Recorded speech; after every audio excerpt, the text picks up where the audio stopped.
So once again, we're joined by Professor Walter Block. Thank you for coming to this podcast for the second time. My pleasure.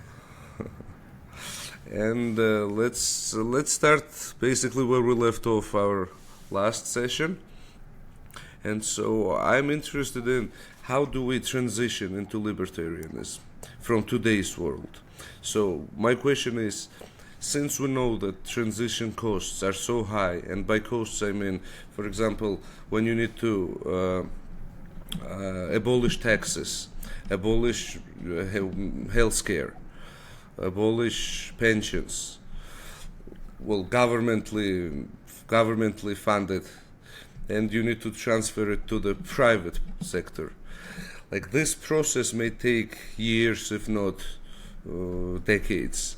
And in the meantime, people who rely on this help to survive, to exist, they are left with nothing, basically. So they're going to die or they're going to suffer. So it's a very difficult thing to organize.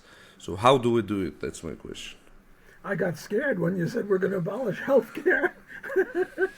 You should have said we're going to abolish government health care and have private health care. So don't scare me anymore. Look, people have a slip of the tongue or a typographical error, and no problem. Donald Trump is sort of doing a little bit of transitioning now.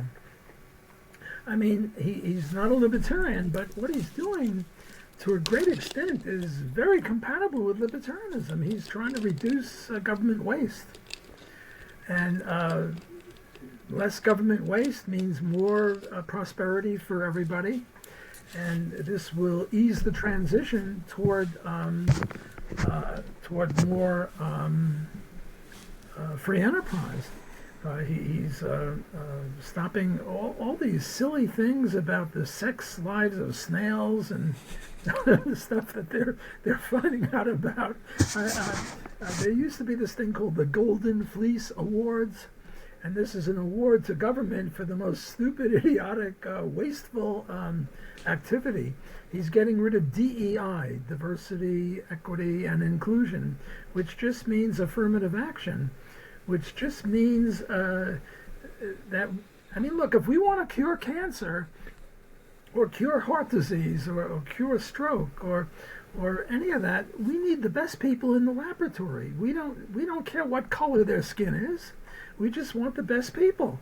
And under the Democrats in the U.S., they're not after the best people. They're after, well, they have to have homosexuals, they have to have black people, green people, blue people. I mean, the whole thing is ridiculous.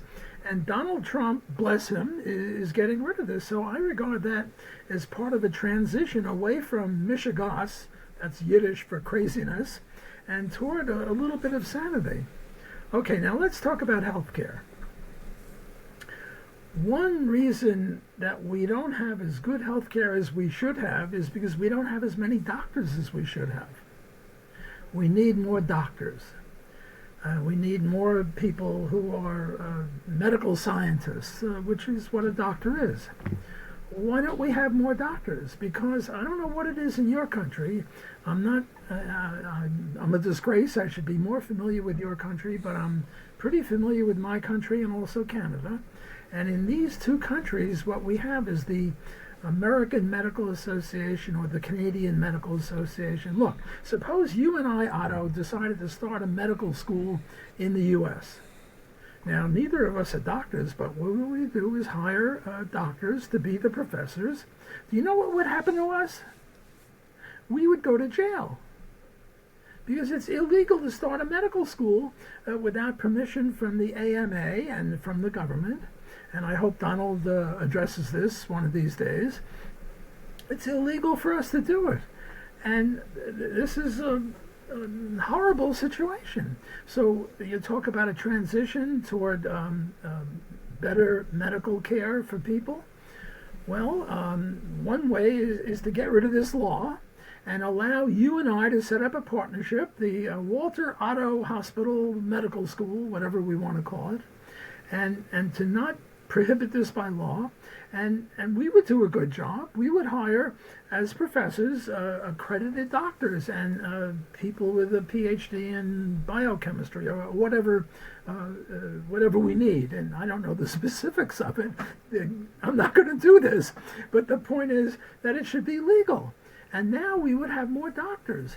And the reason that medical practice is so expensive is because, well, what is it? I think for the GDP, 3/4 of it is labor. Well, it's similar for medical costs. 3/4 of it is salaries for doctors. And the reason that the salaries of doctors is so high is because there's so few of them. I once did a little bit of empirical research, and I compared doctors with people who I thought could get into medical school if there weren't such restrictions, namely people with a PhD in biology or chemistry. And the doctors are making 6 times as much. And the reason is the supply curve is shifted way to the left, if I can use some economics verbiage. And we could solve the problem that way. When I was in Canada, I still am half my life, my son had a friend who was a Korean kid. And his father was a doctor in Korea. And guess what he was doing in Canada? He was in charge of washing machines or some stupid thing like that. Why couldn't he practice medicine in Canada? Because in order to practice medicine in Canada, you have to pass the exam, which I think is silly. We don't trust the South Koreans on this. But he could have passed the thing. It's just that his English wasn't that good, and he couldn't pass it in English. He could have passed it in Korean, let's stipulate, but not in English. And the argument was, well, unless he can speak English or French in Canada, people are going to come in and say, well, my elbow hurts, and he's going to start looking at their knee or something like that. But they're unconscious patients. He could have dealt with an unconscious patient where no language is required or able because the guy is unconscious. He can't speak. Or we could have had a translator. Or he could have dealt with Korean patients much better than Canadian doctors who knew French or English but didn't know Korean. So the whole thing is ridiculous. And one of the transition periods would transition projects or part of the transition would be to get rid of this horrible law which restricts entry into medical practice. And then we would have a better shot at curing diseases, and a lot of people would have better care right now. You wouldn't have to wait.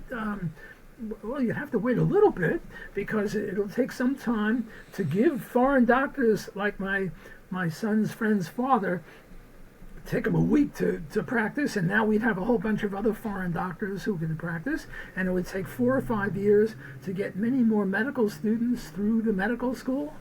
But that's just required by reality. And so it wouldn't take thousands of years or hundreds of years or decades. Those are the easy things, the easy topics that you're answering. But topics where human lives matter, where it's life or death situation. In those cases, how do you when I'm saying healthcare? There are people who live from governmentally funded healthcare. That's how they live. They need to go to the doctor. They need to get some government funding. And so in those cases, before we turn this whole system into private sector, how do you transition in those cases? What do you do with the people who really need it? Who couldn't afford medical care even if it was 1/10 of the present price kind of a thing? Yes. Okay. Or we can take a look at a different example. For example, courts. Before you get private courts that are operated well, that gain trust from people, a lot of mistakes will be made. And it will be made for years. And lives will be changed by that. What's the step-by-step guide to transitioning to that? Well, look, The human animal is the mistake-making animal. We get up out of bed, and that was probably a mistake. All during the day, we make mistakes. And we go to bed at night, and that's probably a mistake. To err is to be human, so there'll always be mistakes. So the question is, which one will have fewer mistakes? And I want to read a quote, if I can find it. My favorite quote from Thomas Sowell. Let's see if I can find it. Oh, I'm so disorganized. I'm pathetic. I'll just give you a paraphrase. Thomas Sowell, one of my favorite economists, said, "It's a stupid, idiotic system where if you make a mistake, you pay no price for it." Well, that's socialism. That's government. Look, if McDonald's makes a mistake, a serious mistake, they'll pay for it. People will go to Burger King. People will go to Wendy's or whatever. Whereas if a government bureau makes a mistake, he doesn't pay for it. Let me give you an example. Katrina, a storm that didn't hit New Orleans. It hit about 40 miles east of New Orleans, but it killed 1,900 people. Why? Why did we have that problem? Because the levees fell. The levees holding up the Mississippi River, because New Orleans is below sea level, and the levees were holding the water away from us. The levees fell. Who produced those levees? The Army Corps of Engineers. Now, from a personal, humanistic point of view, what we're really upset about is that 1,900 people died. But from an economic point of view, we don't care about that. What we care about is that those people are still in charge, which violates Thomas Sowell's rule. Now imagine if the Mississippi River were privately owned. If the Mississippi River were privately owned and they killed 1,900 people, the owners would change. They'd have their rear ends sewed off, and a new management would take over the river. Now, how long does it take to privatize the Mississippi River? Well, I don't know. If Donald Trump wanted to do this, or if I were president, take me a couple of months, maybe a couple of weeks, but probably a couple of months, and now lives would be saved. Now, getting back to your point, what about poor people who, even if medical service was with 1/10 of what it now is, would still not be able to afford it? Well, we have private charity. And then there's another point. Look, suppose that we have a school bus. And the school bus has got a driver and 25 kids in the school bus, and they're in the middle of Alberta. By the way, in Alberta, it gets colder than on Mars sometimes. I mean, it really gets cold. It's probably like in the Soviet Union up north. Where is it? In Alberta. Where is Alberta? In Canada? It's a province of Canada. And it gets colder than on Mars once. The world's record in Alberta was colder than probably the warmest day in Mars, but it gets really cold. Now, suppose we say that this is, by the way, a public school bus. What is the privatization process? Does the driver leave and get on his bicycle and leave the children to die of frost? Of course not. You can't have privatization like that. You have to have some sort of process where where these 25 school children in the school bus are somehow saved. It's very similar to what happened with Israel. Israel bought and paid for munitions, and all of a sudden, what's his name? Biden says, well, you can't have them unless you stop bombing Hamas or whatever. That's not. Now, I'm against foreign aid, and I don't think the U.S. should give anything, the U.S. government should give anything to Israel. But if they stop it right in the middle of the war with bought and paid for material, that would be improper. So with regard to these poor people who have been depending upon government aid, you don't cut it off like that. You have some sort of reasonable process whereby these people are taken care of, and hopefully they get weaned away from government aid, and they get private charity. And the fact that it's now, say, 1/10 of the cost before, well, I mean, that's the reality. Because, you know, if you have the present system, what you're doing is making medical care inefficient for everybody. And then the idea of taking money from rich people and giving it to poor people is a very bad idea, because the rich people then start spending a lot of money preventing you from taking money away from them, and they go to another country, which impoverishes the poor. And the poor now have an incentive to be poor, because the only way you can get money is to be poor. So it's a very bad system, and I say it's got to stop. But, you know, if there were a button that you press and then immediately it ends, I'm not so sure I would press it. I would say there should be a transition period. People should be notified. Certainly the school bus children shouldn't be left in the middle of Alberta to freeze to death by pressing a button. We have to have some sort of transition period. But the point is, look, we know what happened with East Germany and West Germany. East Germany and West Germany were the same people, the same culture, the same IQ, the same history, the same language, the same everything. And then due to an act of war, they got split into two countries. And one went in one direction, East Germany, and one went in the other direction toward free enterprise. And we saw the results. Well, we want to transition from East Germany to West Germany. Can we do it in 1 minute, 1 hour, 1 day? No. But in a week, a little bit. And in a month, a lot. And in a year, certainly the whole thing should be West Germanized, if I can make a new verb here. And what about those institutions that need... Yeah, so what about those institutions that take time to get the public trust? For example, as I mentioned, courts, police... how like banks were at one point. So the reason we trust banks today is because they existed for hundreds of years and they gained our trust. What about those institutions? How long will it take to trust the public police and the public courtroom? I mean private police and private courtroom. You know, I'm a professor. I'm never supposed to answer a question directly. So I'm now going to object to the question, but then I will answer it, I promise. Look, suppose you take a little kid to a doctor, and he comes with a needle, and the kid starts screaming, I don't want the needle, I don't want the needle. You give him the needle anyway, because let's say that the polio vaccine or whatever, that I'm not talking COVID, I'm talking polio vaccine. We know it works. It's... Look, if we want to transition from East Germany to West Germany, there has to be some pain. But the pain is not due to the transition. The pain is due to the fact that East Germany was horrible and we're trying to get away from it. Okay, now let me answer your question more directly. We already have private police.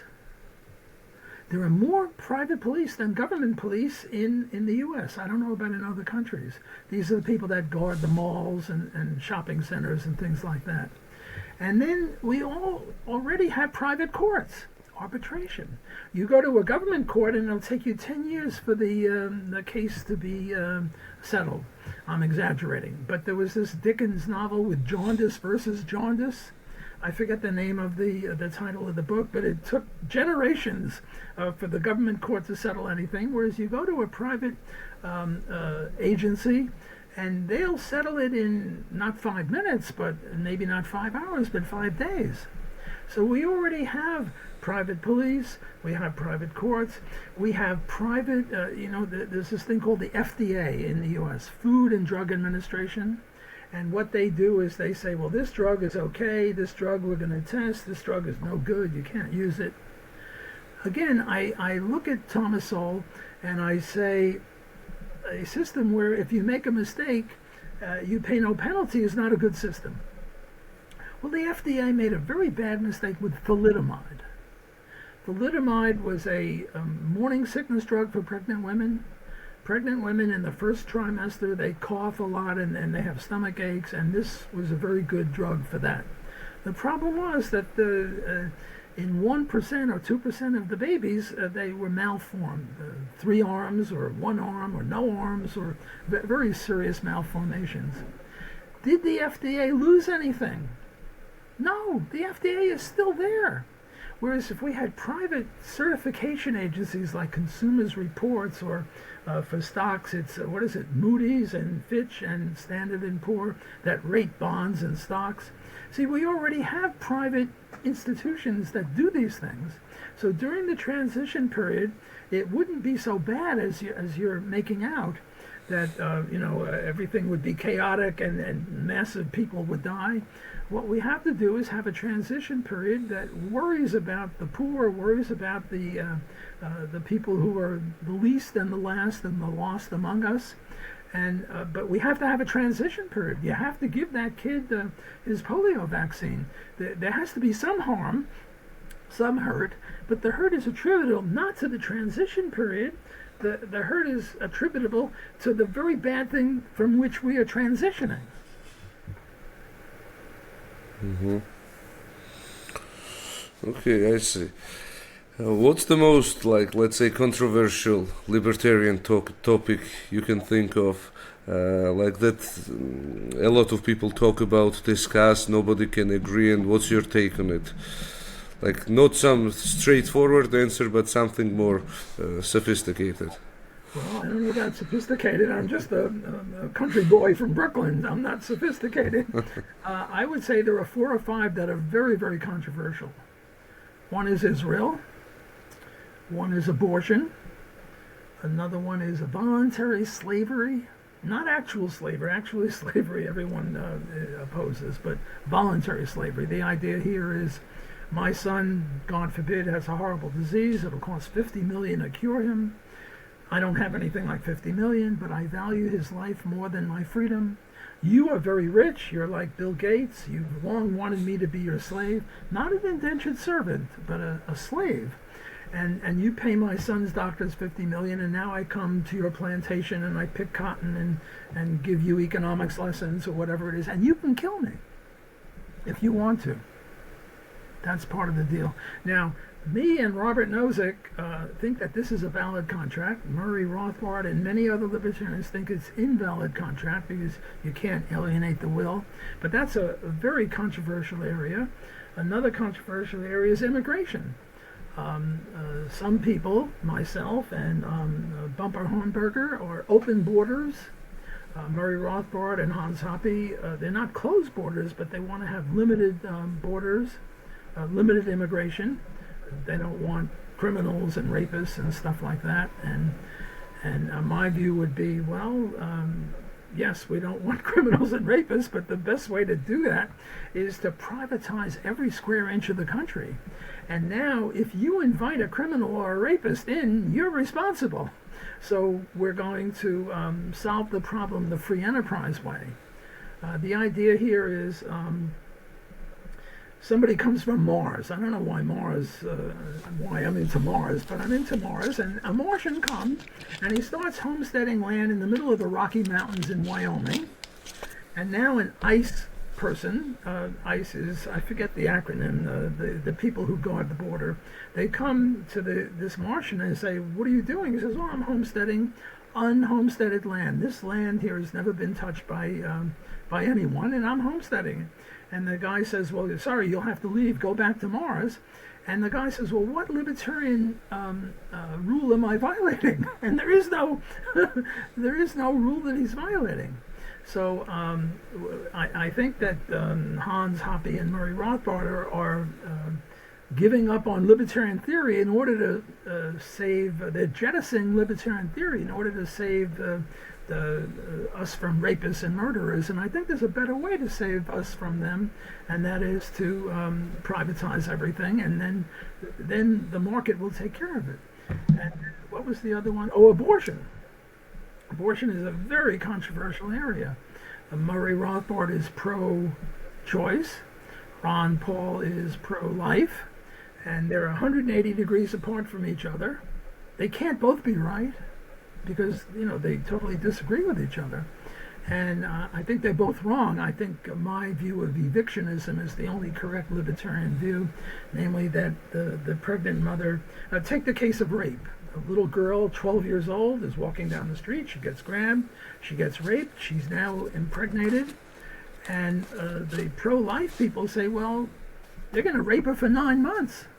They're going to make sure that she can't evict the fetus. Which I think, they're just raping the girl a second time by making her keep that baby against her will. That baby is an invader, and if you believe in private property rights, well, what do they say? A woman owns her own body? Well, this little girl owns her own body, and there's a trespasser inside of her. Not just in her house, but inside of her body.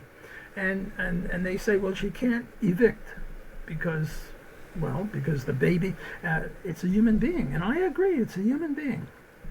I believe that, human life starts with a fertilized egg. Once that sperm hits that egg, human being in there, a small human being, but a human being. But it's a trespasser. It's an innocent trespasser, but it's a trespasser, and she has a right to evict, not to kill, but to evict. Whereas the pro-choice people say, well, life begins with birth. The fetus is just a bunch of cells like an appendix, and you can, get rid of an appendix or something like that. But that seems strange because the baby 1 minute before birth and 1 minute after birth is the same as you or I 2 minutes apart. It's just a change of address. By the way, in the Jewish tradition, when does human life start? When the baby graduates medical school. No, actually, in the Talmud it says when the heart starts to beat. That's a serious one. The other one was a joke. I'm glad you laughed at that. For Jews, medical school was, the be-all and end-all. But the heartbeat, I don't think, is a good criteria because, look, I'm now going to have a heart transplant. And first they take my heart out of me. And now I've got no heartbeat. And you shoot me in the head? You're a murderer, even though I'm not a human being because I now don't have a heartbeat for a minute until they put the new heart into me. So I reject that. So I think that evictionism is the only correct libertarian view, namely that the woman or the girl has a right to evict, but not to kill. Now, in the first 2 trimesters, the baby is not viable outside the womb, so the conclusion is sort of like pro-choice. But in the 3rd trimester, the baby is viable outside the womb, and now the result is like pro-life, namely she can evict the baby, but she has to evict the baby in such a way, as long as it doesn't damage her, such that the baby lives, which would be the pro-life. And who is paying for that baby's medical care? Whoever wants to adopt the baby. If nobody wants? Tough on the baby. If nobody on the whole planet wants to adopt the baby, there are no positive obligations in libertarianism, so it's too bad on the baby. But there are orphanages, there are hospitals, there are churches that will be very happy to adopt all babies. And can you sell babies? Yeah, sure. My wife and I can't have a baby, so we go to a host mother and we impregnate the host mother, and now, oh no, that wouldn't be selling the baby, that would be a host mother. Sorry, I misunderstood your question. Sure, I had a child. I have 2 children. They're middle-aged now, but when they were babies, would it be legal if you wanted to buy one of them? I don't see. Now, you can't own the baby, but you can own the guardianship rights over the baby. And if you were a good person and you were very rich and you would give the baby a good life, and we were very poor and the baby might starve, I would be happy to sell the baby. Not sell the baby, sell the guardianship rights to the baby. I don't see why that would be. Look, anything between consenting adults is the libertarian view. And this is a voluntary. And what about if I am a bad person? Oh, well then, if you're a bad person, you go to jail for child abuse. But we're assuming that you're a good person. Under the best circumstance. Look, if I'm a bad person, I shouldn't have the baby anyway. I should go to jail for child abuse. Anyone who abuses a child should go to jail for child abuse. But that's a separate issue from selling. Let's assume that you're a good person and you'll take good care of the baby. I don't see why this should be prohibited by law.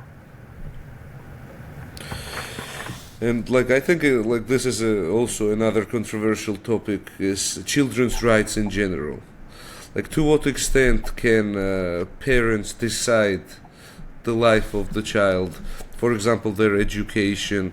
Maybe they don't want to take the baby to school, they want to homeschool them, or don't give any education at all. How much rights do parents have, and till what age do those rights apply? I don't think that's a big controversy among libertarians. I was going to mention Israel is a much more controversial issue than that. Yeah, we spoke about Israel last time, so let's change it up a bit. We'll talk about Israel. But this issue of children's rights, and it's a continuum problem. Should you be able to spank a child? Hit him on the backside. Mm-hmm. Well, a little bit, not very badly, but it's a continuum problem. It's sort of like what is the what do they call it? Age of consent. We know that if you go to bed with a 5-year-old girl, you are a statutory rapist, even if she agrees, because we don't think 5-year-old girls are capable of any such agreement. You go to bed with a 25-year-old woman, and she agrees, whatever you are, you're not a statutory rapist. Well, where do you draw the line? 15, 19, 18, 17, 16? Where do you draw the line? You can't deduce an age from the principles of libertarianism, non-aggression, and private property rights. Private property. Setting. You can't deduce a certain age, because suppose you pick 17. 17 is not unreasonable, but there are 16-year-old girls who are more mature than 18-year-old girls. But you have to pick some sort of number, and it's arbitrary. It's similar. I'm now going to punch you. Are you entitled to send a rocket over and kill me? No, because we're friends. We're having a discussion, a philosophical discussion. We're, 10,000 miles away. You know that I pose no danger to you. On the other hand, if we're 10 feet away and I have a pen and you think it's a knife and you shoot me, well, then maybe it is self-defense on your part. Where do you draw the line? You need a jury or a reasonable man to decide what's going on. Well, it's the same thing with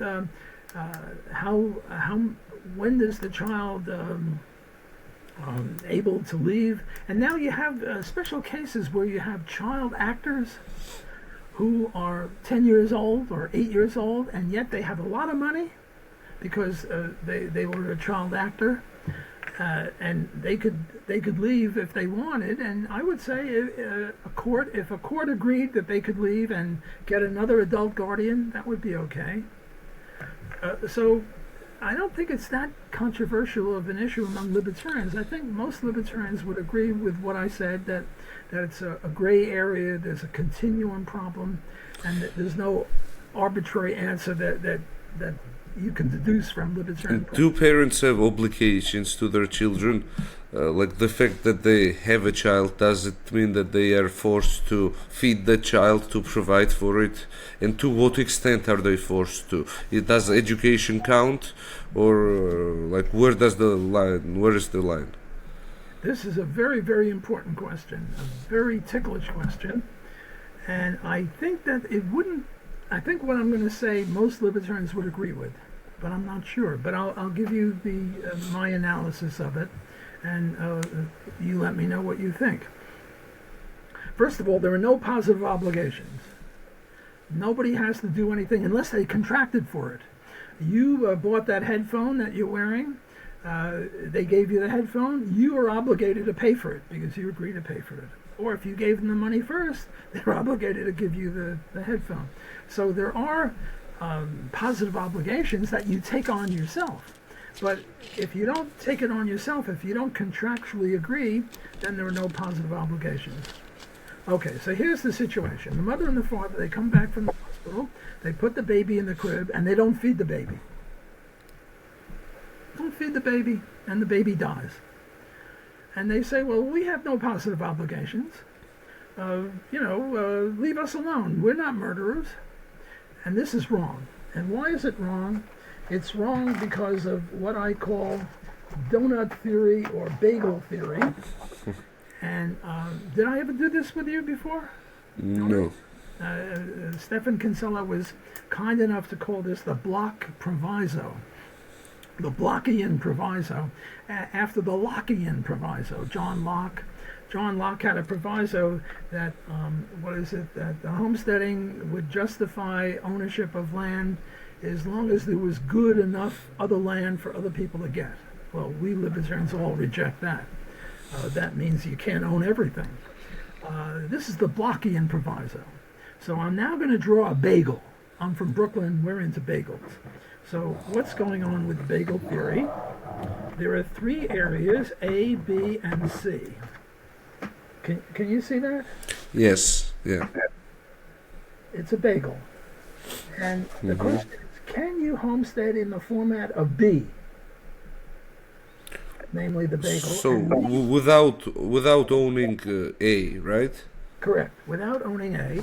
And we assume there are no helicopters, and there are no bridges, and there are no tunnels, and no pole vaulting.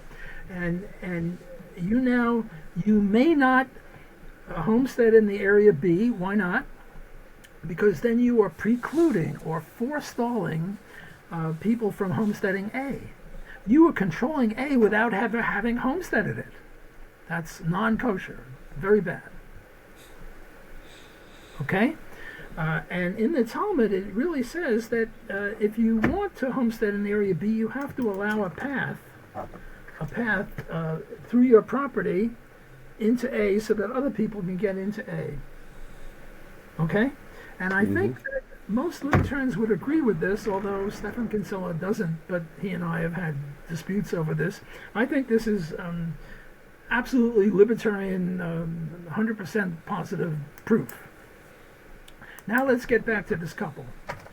What they are doing is precluding or forestalling other people who want to adopt that baby. They are, you see, the only way you can have a baby, the only way you can be the guardian of the baby is by guarding it. So there's a little disanalogy between a baby and land. Once you homestead land, you own it. You don't have to do anything. You can be an absentee owner. But if you want to have guardianship rights over a baby, you have to keep guarding it. And if you stop feeding the baby, you're not guarding the baby anymore.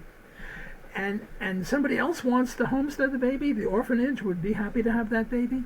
You are doing to the baby what B is doing to the land. Namely, it's improper, you're forestalling. So there is no positive obligation to feed the baby. You don't have to feed the baby. But you have to go to the orphanage or tell the orphanage, hey, I got a baby and I'm not feeding him. Come get him if you want him. Or the hospital or somebody. So, and if they don't want to get the baby? If nobody wants the baby, which is unlikely because there are orphanages, there are groups that want babies. But if nobody wants the baby in the whole world, then the baby must die because there are no positive obligations. But this is unrealistic. The much more realistic case is that the orphanage will be very happy to have that baby, or the hospital, or somebody. Does that orphanage or hospital get the baby for free, or do they have to pay? They have to pay. They have to pay because they're the new guardians. Or an adopter. You and your wife, Otto, want to adopt a baby. You have to feed the baby. You have to pay for the baby. You have to take your car up to their house, and or they have to notify you, or they have to bring the baby to you. But somehow you have to get the baby, and you have to pay for the baby. But the point is that the baby will be safe. In other words, I want to have my cake and eat it. I want to say no positive obligations, and also all babies are safe. And the way to do it, I think, is with the Blockian Proviso or bagel or donut theory. Namely, that the person or the couple that keeps the baby and won't feed it is violating rights. They are precluding, they're forestalling, they're claiming property, namely the guardianship of the baby, and they're not doing anything to be the guardian. Just like the guy with B is claiming control over A, and yet he hasn't homesteaded A. So he's a bad guy, and the couple that won't feed the baby is a bad guy in this similar way. And to what extent does that go? Like, okay, I understand feeding. What about education? Like, let's say they just keep the baby locked up in a room. Does that violate that principle, or they can do it? Look, this is a continuum problem. Look, there is this group in Pennsylvania. What are these people? I forget what they're called. They don't believe in cars. They have horses and buggies. Do you know the name of these people? I forget the name of these people. They don't believe in education past high school. Should they be put in jail? No. They're not the Mormons. It's another group. I'm getting senile. I can't think of names. These are the people that have horses and buggies, and they won't use cars, and they won't use electricity. Gypsies? Not gypsies, but people like that. They're a different kind of a group. And they don't educate past high school. I don't think they should go to jail for that. And if their kids want high school, they have to leave the house. Look, I think a rule is when a 16-year-old won't obey, you say, look, my way or the highway, it's my house, my rules. And if you don't like the rules, you have to go to bed at 10 o'clock. You can't be out past 1 in the morning. Or, these are the rules. You don't like it, leave. If they're 16 or 18, that would be one way to decide. But again, what we have is a continuum problem. Just like the statutory rape age, you just can't say, well, it's 17. 17 is not unreasonable. The weird thing is, in the U.S., you can be drafted at 18, but you can't have a beer until you're 21, which is a little crazy. They should, fix that somehow.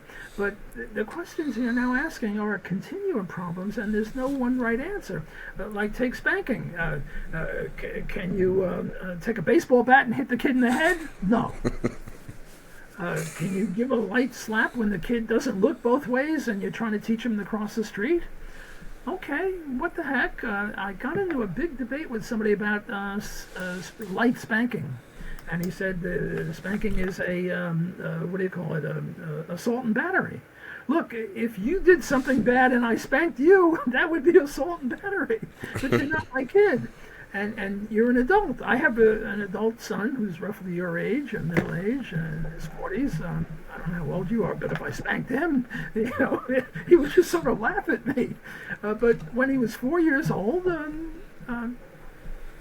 actually, I once spanked him, and I regretted it ever since. I wish I hadn't.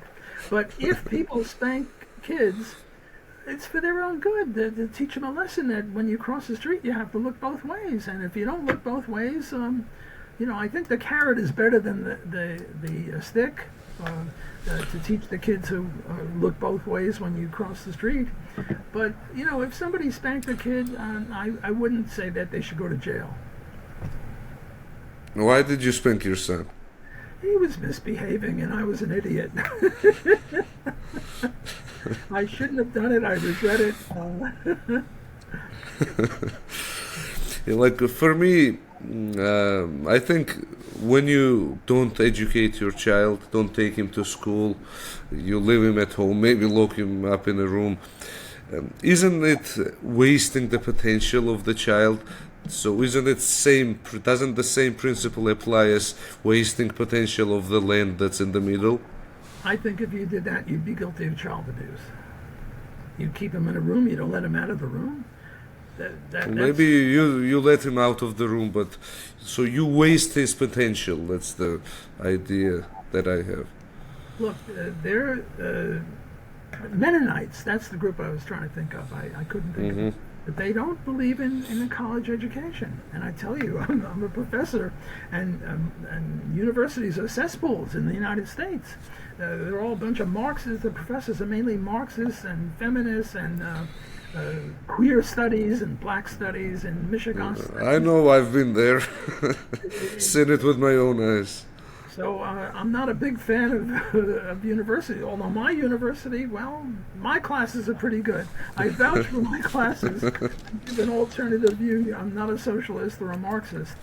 But the Mennonites and the Amish, that's the other group I was trying to think of. They don't believe in cars or electricity or college, and I think they believe in reading and writing and arithmetic, and that's about it.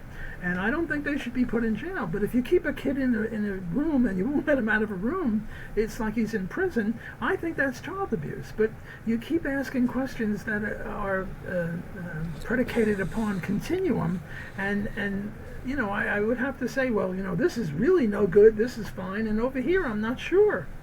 And or here I think it's okay and you don't agree. Like you might say that the Amish should go to jail for child abuse because they don't let their kids go to college. I would disagree. But I would say your view is not totally crazy. I'm attributing this view to you. I don't know if you have it, but if you had that view, I would say it's not totally crazy. They shouldn't do that. I didn't do that with my kids. My wife would kill me if I try to do that. But it's a continuum. It's a gray area. You can't say, well, you know, this and no further. There's no red line. So what you're asking for is impossible for me to supply. Mm-hmm. All right. So, and what do you think about COVID regulations that were put in place? So, I'll tell you what's my point of view, and then tell me if you agree or disagree. So, in my opinion, let's say, for example, closing down the businesses, forced quarantines, all those things. So, government says we need to enforce that, and then there are people who say, well, it's my right to decide whether I want to go out or not, whether I want to go to a cafe or not. So I can decide that. And that's fine. Until those people get sick, they need help from the government. They say, oh, I cannot pay for my health care, or there are no more rooms in the hospitals, I need to be saved, I'm dying. So in that case, government is taking responsibility for their actions. And so if that is the case, then government should have a say whether those actions should be made or not. Because you're not responsible, you're saying it's completely fine, it's not going to happen to me, and once it happens, you need their help. So whoever is responsible in that situation, in my opinion, needs to be the one who makes the decisions.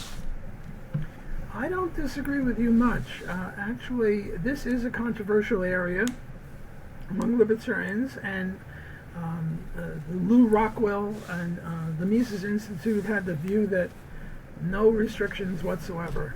And my view is a little different than theirs. My view was, when the COVID started, we don't know. We don't know the situation. And then I made up a hypothetical. I said, is it ever possible, is it ever justified to have compulsory vaccinations?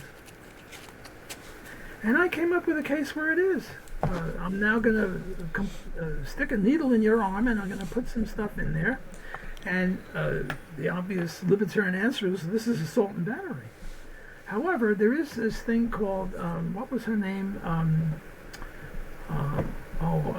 Mary, Typhoid Mary. She had typhoid, and typhoid is a horrible disease, and she was working in a kitchen giving food to people and giving them typhoid. What should we do with Typhoid Mary? Well, she's not a criminal. She wasn't doing it on purpose. You know, there are people that got AIDS and then they purposely have sex with you to give you AIDS. Very, very bad. That would be... But she was not a criminal. She didn't know she had typhoid. So she was innocent. Well, do you just leave her there to give typhoid to everybody else in the restaurant? No, you have to put her in your house, or in her house, or in a hotel. Not a jail, but in a house, and you have to feed her. If we're in a limited government situation, we're not anarcho-capitalists yet, you have to take care of her and you have to keep her safe. Now, suppose you have a vaccine, and suppose that if she breathes out, and it's impossible to have an airtight room, and if she breathes out, people will catch typhoid 20 miles away. You give her that vaccine. It is justified. So, and then people started claiming that I've lost my libertarian credentials, not only over Israel, but over this too.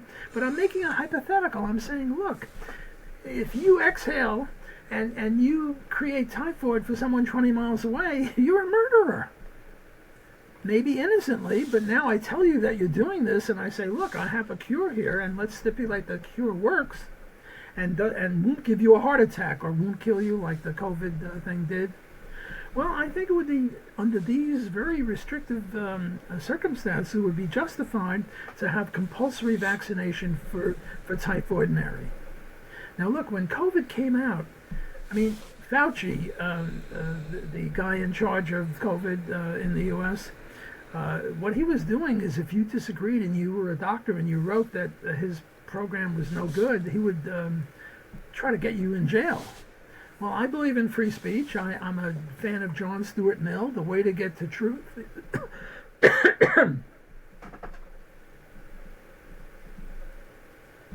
the way to get to the truth is through discussion, dialogue, disagreement. So when he tried to get the doctor to lose his medical license because he disagreed with him, I think that was very bad, and I think Donald Trump is right to take away his government guard or something like that, and Rand Paul was right in trying to deal with this guy. But initially, I mean, the way I understand COVID now is that it attacked people my age. I'm 83. And it didn't attack people your age. How old are you? 24. Oh, you're a baby. It didn't attack my children in their 40s. They're a bit older than you.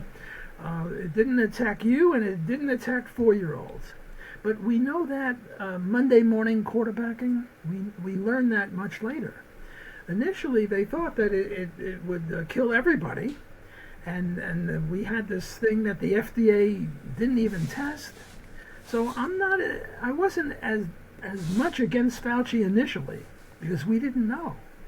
And as you say, if the government is going to be responsible for sick people, it should have some sort of input into what they're doing. So my view on COVID was a little different than most libertarians. And certainly the hypothetical that I concocted was just a hypothetical, namely assuming that if you exhale, you kill people 20 miles away, then yes, compulsory vaccination. And does that hypothetical apply to only deadly viruses? For example, maybe you don't kill them, but you infect them and it causes serious harm? Again, you're doing this, what do you call it, a continuum problem, a gray area. Just how serious is it? Just how bad is the inoculation? You keep doing this. I had a full head of hair before this started, and look at me now. I'm pulling out all my hair over your continual attempt to trap me with continuum problems. My answer to all continuum problems is that we libertarians don't have any definitive answer. It depends on just how bad is the if you lose a fingernail, okay, you lose a fingernail, but this guy will get a heart attack. So again, you come up with I'm not really angry at you. I think what you're doing is a very good interviewing technique, and people would be interested in this. So I'm being silly when I attack you. But I know, I'm not taking it as an attack, so don't worry about it. We're buddies. Good. So it all depends. I think the way to answer that question is to get a jury of or reasonable men or a judge you trust, and or maybe even democracy, have a vote over this. Somehow you have to decide, well, what should the statutory rape age be? I don't know, 18 is fine with me. But if another country said 17, now there are some people that say puberty. But puberty, you could have puberty at age 11 or 12, I think. I'm not sure.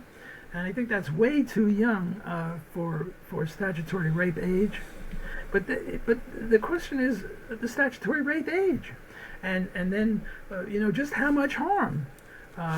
Just how much harm you do, and it's impossible to say, well, here's where the red line is, or at least it's impossible to deduce anything from libertarian principles. Well, we've only got 3 more minutes. Maybe one last question, or... Okay. Can you briefly explain the gold standard in 3 minutes? Well, I don't know if I can do a good job, but I can do a mediocre job. The question is, why do we need money in the first place? Well, we need money in order to facilitate trade. If we just had barter, it would be very difficult to engage in trade. We wouldn't have much specialization and division of labor. So the question is, we have to have some sort of money. Well, the bananas wouldn't be a good money because they go rotten. Cement wouldn't be a good money because you have to carry a lot of cement to buy anything. Diamonds would not be a good money because if you try to make change and break a diamond, I think the rule is that if the diamond was worth $800 and you break it in two, the 2 pieces are worth 1/8, 100. So diamonds would be a very bad money. And different people tried different monies. In prison of war camps, they tried cigarettes as a money. And finally, they hit upon gold and sometimes silver, which are very good money because it's hard to fool people about it. And it's a soft metal, so you can break it break it up easily, make change in it. And that's why when people were free to choose, they chose gold. Now, Milton Friedman had a TV series called Free to Choose, and yet he was a bitter opponent of the gold standard, and yet when people were free to choose, they chose gold. Now, his argument against gold is it costs money to dig it up, and then it costs money to put it in Fort Knox or in a safe, and we can save money by having paper fiat currency. And when we started this in 1913 with the Fed, I think the dollar has lost 98% of its value since the Fed has been in charge. Whereas gold, they're not making any more of it. It's true, we discover more, but we discover very little bit percentage of all the gold in any one year. So I'm a big fan of the gold standard, but the gold standard is just used as a substitute. I don't really favor the gold standard. I favor whatever the market chooses. And if the next time people were free to choose, they chose silver or platinum or copper, fine with me. I'm not a gold fetishist. I only use the word gold standard as a shortcut because that's... So does cryptocurrency, does the same logic apply to it? Yeah. If right now cryptocurrency is not a money because the definition of a money is widely acceptable. You bought those headphones, you couldn't have used cryptocurrency nor gold. You had to use the fiat currency of your country. That's what the money is. But if cryptocurrency becomes, I favor gold because whenever people were free to choose, they chose gold. However, if people choose cryptocurrency and that's what wins out in the market competition, that would be fine with me. All right. Thank you once again for being here. I had some other questions, but let's do it for another time. In another month or two, it's always a pleasure. I am very grateful to you for putting up with me and all of my prevarications and my attempts to evade your questions. I really enjoy talking to you. So. Me too, with you. Thank you. Thank you. Bye.